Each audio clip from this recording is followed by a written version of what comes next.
Hello students, hope all are safe. Today we are going to discuss about the chapter sound. Here for sound I have made into several parts. Today we are going to take part 1, which consists of the introduction and certain concepts. So I request you to go through the concepts which we have already given as a Xerox copy for you. So as I explain, please be attentive and then learn. At the end of the part 1 you will have an assignment. Okay, let's proceed. So already you know the concept of sound. So sound is a form of energy. We all know sound is caused by vibrations. So what is needed to start the vibrations? You know the answer is the mechanical energy is needed to start vibrations.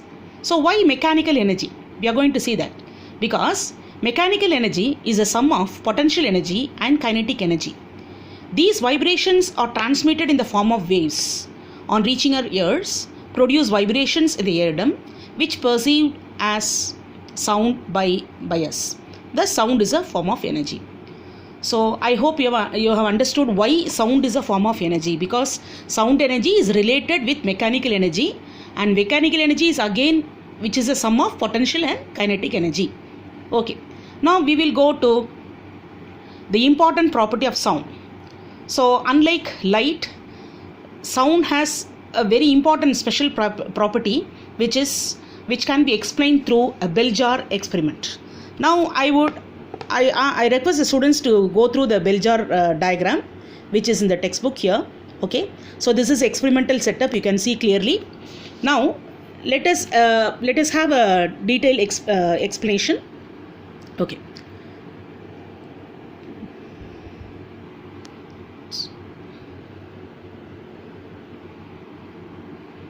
Okay. So take an electric bell and an airtight glass bell jar. The electric bell is suspended inside the bell jar. The bell jar is connected to a vacuum pump as shown in the figure. As the circuit of electric bell is completed by pressing the key, the hammer of the electric bell is seen to strike the gong repeatedly and the sound of the bell is heard. Now, keeping the key pressed, air is gradually withdrawn from the jar by starting the vacuum pump. It is noted that the loudness of the sound goes on decreasing as the air is taken out from the bell jar, and finally no sound is heard when the entire air from the jar has been drawn out. So the hammer of electric bell is still seen striking the gong repeatedly, which means that the gong is still vibrating to produce sound, but it is not heard.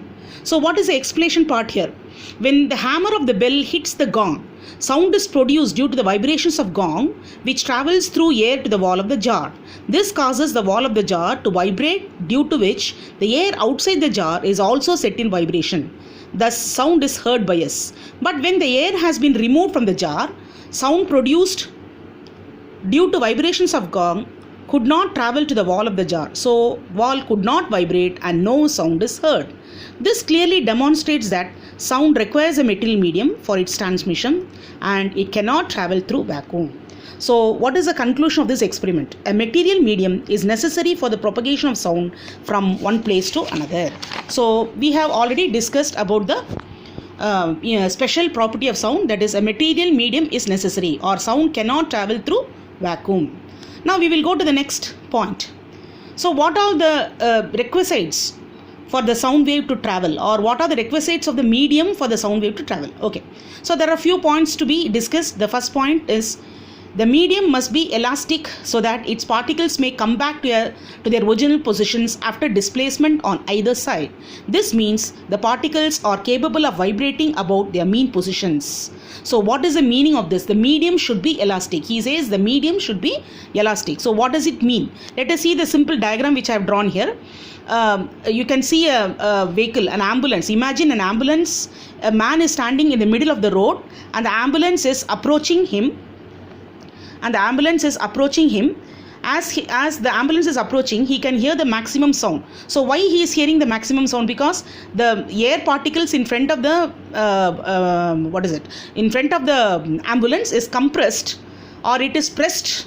All the air particles are pressed, therefore it produces a maximum sound. So as the ambulance is moving away from the man, what happens? The sound is feeble. So this is how it is understood that the medium is totally, it should be elastic so that it can press and then release, or it can compress, or it can rarefy. We will have a discussion about compression rarefaction later after this discussion. Okay, now I hope you have understood the first point. Now let us come to the second point. The medium must have inertia so that its particles may store mechanical energy.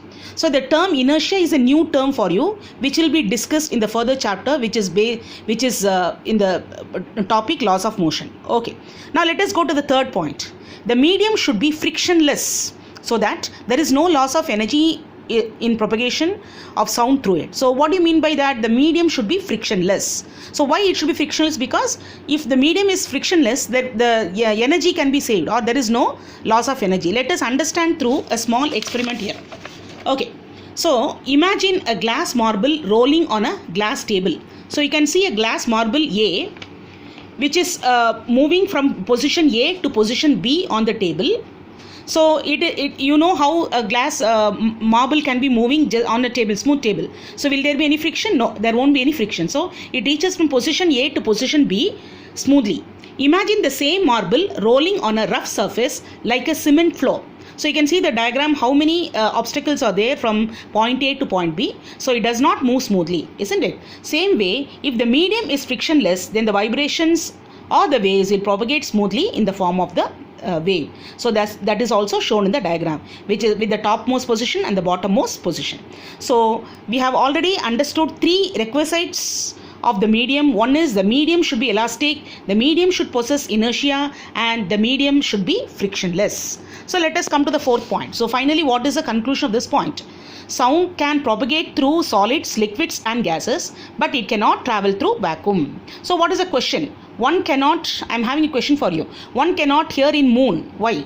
So the answer is very simple, because there is no medium in the moon. In the other sense, when there is no air particles, there are no vibrations, therefore sound is not heard. Now let us proceed with the next concept, that is propagation of sound in a medium. Okay, when sound vibrates, it creates a periodic disturbance in the medium near it. The disturbance then travels in the medium in the form of waves.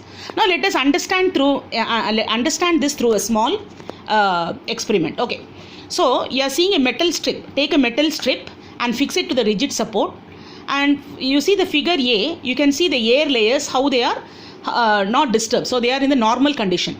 Now let us come to figure B. Now what we are doing, we are pulling the metal strip from A to B. As soon as it is pulled towards the right position, the air particles near its vicinity are compressed, and of course the remaining conditions are normal. Now what we are once again we are releasing from B to A. So what happens? The air particles near the vicinity are okay, but it pushes the compression forward, and it pushes the compression forward. Now once again what we are doing is we are pulling the metal strip from A to C towards the left side. First we were pulling towards the right side, now we are going to pull towards left side. So as we are pulling towards the left side, what happens? It creates a low pressure in this region, and it makes the air particles to give lot of spacing, or I mention it as R, or it is rarefied, and still more the compressions are progressed. Okay, now let us come to the last point. So finally, once again I am releasing from the left position to the center position. Again what happens? The rarefaction now is proceeded. Of course the compression has been proceeded to the next level also. This way the air particles are compressed and rarefied from one point to another point in the form of wave.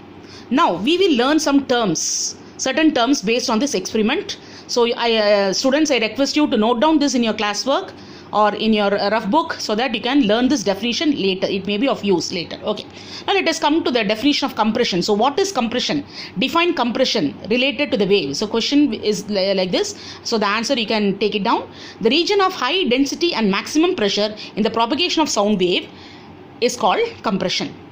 Now what is rarefaction? The region of low density and minimum pressure in the propagation of sound wave is called as rarefaction. So what constitutes one wave? One complete to and fro motion of the strip forms one compression and one rarefaction, which together constitute one wave. So one complete to and fro motion, that means wave means it consists of one compression and one rarefaction. Okay, so now we are going to learn the next point. So based on this above experiment, the characteristics of the wave motion also we can be discussing, and we can before discussing about the characteristics, we will see the concept once again. What is the concept of longitudinal waves and transverse waves?